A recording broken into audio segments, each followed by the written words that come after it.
Отбасы адалдық және махаббат әр адамның өміріндегі ең маңызды құндылықтары.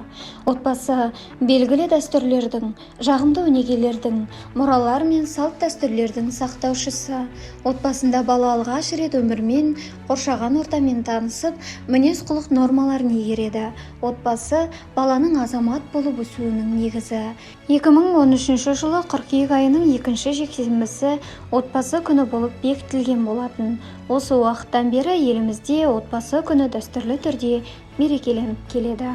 Отбасы адамзат баласының дүниеге шыр етіп келгенде есігін айқара ашып ене дүние, өсіп ер жететін, тәрбие алатын аса қажетті әрі қасиетті алтын бесігі.